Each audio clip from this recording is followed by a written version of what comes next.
représentation pour certains d'entre vous qui ont assisté le mois dernier, et pour d'autres, c'est la première de la saison, puisque tout le monde, le Covid nous a empêchés de tourner et de programmer les spectacles habituels. Aujourd'hui, par contre, nous avons, par la compagnie À Mon Amour, je ne vais pas vous dire beaucoup plus parce que je vais vous laisser découvrir ce très beau spectacle et je vous dis à tout à l'heure. Merci. Je m'appelle Aurélie, je suis comédienne, mais dans le spectacle, je m'appelle le docteur Judith.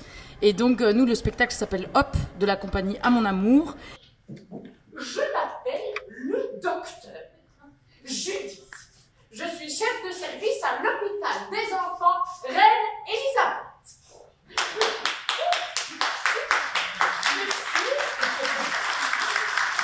Merci beaucoup. Nous sommes là pour vous donner une petite animation pédagogique sur le... Oui? Vous avez oublié de me présenter, moi. Oh oui, pardon, oui. Voici mon nouvel et brillant assistant. Il vient tout juste de sortir de l'école de docteur. Premier de classe. S'il vous plaît. Oh. Il vient faire aujourd'hui son tout dernier stage avec nous. Il s'appelle Romain. Alors moi c'est Jérémy Lamblot, mais sur scène c'est Robin et non pas Romain, Voilà. avec un B. Nous sommes là pour vous donner une petite animation pédagogique. Vous savez ce que ça veut dire le mot pédagogique? Non, hein, c'est compliqué. Ah, ben vous, tiens, comme vous avez très envie de participer, dites-nous un petit peu ce que ça veut dire le mot pédagogique. On vous écoute. Oui, pédagogique, oui. Pédagogique, c'est pour apprendre des choses. Bon. Oui, c'est ça, c'est vrai, c'est pour apprendre des choses. Sur le thème de... Comment est-ce qu'on dit ça? Les médecins qui travaillent où? À l'hôpital. Bravo! C'est sympa. À l'hôpital, on a même pas mal. Ah non, ça non. Donc en fait c'est un spectacle qui parle des inégalités aux accès aux soins de santé. Donc au départ c'était vraiment la problématique nord-sud, mais après on a pu la développer par rapport à enfin voilà notre contexte à nous, la Belgique. Donc voilà. Oui, et c'est en fait, c'est traité de manière humoristique et pas que. Donc nous, on est vraiment des docteurs clowns et il va y avoir beaucoup d'humour, mais en même temps, il va y avoir des moments tragiques aussi parce que deux marionnettes. Enfin, on s'occupe de deux marionnettes il y en a un qui va pas pouvoir avoir accès aux soins de santé. Et c'est vrai que c'est une thématique qui touche beaucoup parce que il y a quand même des inégalités dans le monde en fait. Et donc c'est vraiment on porte aussi un article de la Déclaration des droits de l'enfant en fait qui dit que tous les enfants ont accès aux mêmes droits, aux mêmes soins de santé, mais c'est pas vrai dans le monde. Et c'est un spectacle aussi qu'on a pu jouer en Afrique notamment, au Sénégal. Et du coup ça touchait encore autrement évidemment cette thématique.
c'est vraiment très chouette de pouvoir jouer devant des enfants parce que on se dit, ok, c'est un peu dans les premières années où ils vont accrocher ou pas au théâtre, et donc on se sent un peu investi d'une mission parfois un peu plus grande que pour des adultes. Enfin voilà, je sais pas. En tout cas, je parle pour moi, mais que on se dit, oh, on espère qu'ils vont bien aimer, comme ça, ils vont vouloir y retourner et ça va peut-être les ouvrir même à d'autres formes d'expression.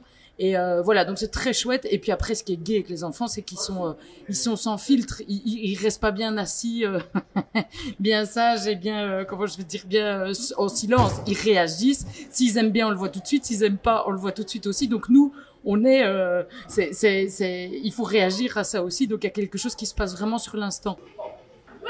Bon, ici nous sommes en Belgique. Tout va bien, les riches et les pauvres sont soignés de la même manière. N'importe quoi. Même en Belgique, moins on a d'argent, moins on peut bien soigner. Oui, mais les gens qui mènent la mutuelle, hein, qui les aident à payer les médicaments et les docteurs. Docteur, pas les très très pauvres. Eux, ils sont exclus de la mutuelle. Ils n'ont pas. Ils font une centaine de milliers en Belgique. Pas un, pas deux, pas 100, pas 1000, mais beaucoup plus qui ne peuvent pas bien soigner. Et pour ça, il faut être le premier. Pour avoir plein d'argent et pouvoir bien soigner. Oui, non, ça suffit, c'est horrible, je vais vous raconter. Alors, nous poursuivons l'animation pédagogique. Dites, vous dites n'importe quoi, ça suffit. On y va. Non, c'est la vérité. Oui. L'argent, c'est comme une arme. Ici, Ça donne le pouvoir. Et quand on a le pouvoir, on gagne. tout le monde est en place. Regardez. Le pouvoir, l'argent. Docteur. Oh, mais dites quoi encore, là? Hein? Oh! Dis, je me demandais, docteur, mais c'est qui en fait ça là? C'est là? Oui. Mais c'est l'infirmier de Lulu, évidemment. Oui, Venez. merci beaucoup. Je vous remercie. Oui, mais moi je vous en prie. Ah, mais je vous en prie aussi. Et docteur, Oui? je me demandais, c'était qui Ah! ça là? C'est Robert, le chirurgien de Lulu. Allez, prenez-le. Merci beaucoup. Docteur? Je suis aux toilettes. Docteur. C'est occupé. Bon, docteur. 1, 2, et... Et voilà. J'ai fini. Encore puis-je vous aider? Et je me demandais, c'était qui en fait Ça suffit là. Maintenant, vous avez 2 docteurs et moi 2. 2, c'est juste. Voilà. J'en veux 3. Voilà. Oh. Oh, mais je détiens la force toute puissante.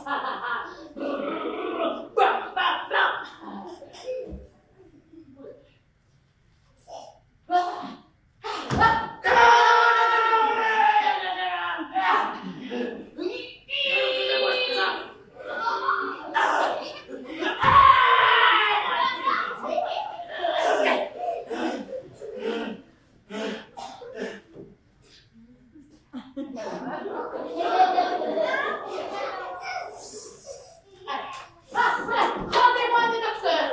Il faut continuer l'animation pédagogique. Oui, les enfants, continuons.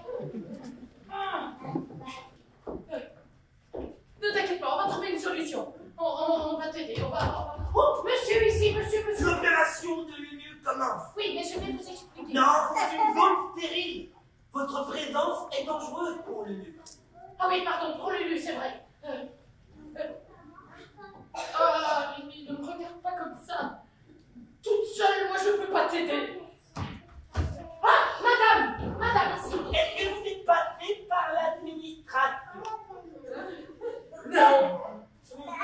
Est-ce que Lily a une mutuelle pour rembourser le prêt de son opération? Une mutuelle. Non, écoutez, ses parents ont tout perdu. Oh, non, en fait, on leur a tout pris. Et maintenant, ils sont devenus trop pauvres, exclus, enfin, vous comprenez. Oui, mais une opération, ça coûte très cher. Oui. Donc, vous me dites que Lily n'a pas de mutuelle et qu'elle n'a pas d'argent, de flouze, de pognon. Non, mais elle a surtout très mal. Et elle doit être opérée tout de suite. Oui, mais sans argent, c'est pas possible l'opération. Et enfin, Non, mais désolé, c'est comme ça. non, mais attendez, madame, c'est une enfant, elle a très mal, il faut l'aider, vous comprenez? Madame, qui a envie que toutes les Lily du monde, filles et garçons, puissent être soignées comme les Lulu? On est plein, Oui, Tous les enfants ont le droit d'être en pleine forme et d'être soignés le mieux possible, oui? Oui! Oh, incroyable. Bon, qu'est-ce qu'on va faire? Bon, on a envie que ça change, hein. On va, comme on est nombreux, on va peut-être un peu changer le monde. Bon, on va le dire. Et puis on verra bien. Allez, avec moi. Les Lili comme les Lulu. Tous ensemble. Les Lili comme les Lulu. Les Lili comme les Lulu. Le sujet d'aujourd'hui était très intéressant au niveau de la différence économique au sein des enfants et de la maladie et des soins hospitaliers. Donc c'est une très bonne chose d'avoir pris ces thèmes dans une scène théâtrale. Je m'appelle Younes, ça m'a bien plu. Je m'appelle Younes, avec Lily et Lulu. Il y en avait un qui était soigné et un qui n'était pas soigné. À la fin, ils étaient soignés. Parce qu'il y avait de l'argent que Lily n'avait pas d'argent. Et je trouve que ça fait plaisir de pouvoir refaire des spectacles, revoir des gens et avoir le sourire des enfants et la participation des enfants dans le spectacle. C'est chouette et ça fait du bien à tout le monde, même aux adultes. Parce qu'il y a des jeux de mots pour les adultes, donc c'est gai. C'est une histoire bien belle. Moi j'adore parce que ça fait des années que je viens avec plusieurs enfants, donc c'est chouette comme principe. Et ben voilà, c'est une ouverture vers la culture, donc c'est super sympa. Donc réinvestissons les théâtres, quoi qu'il se passe, les centres culturels, avec n'importe quelle norme, n'importe quel truc, mais il faut qu'on continue le spectacle vivant.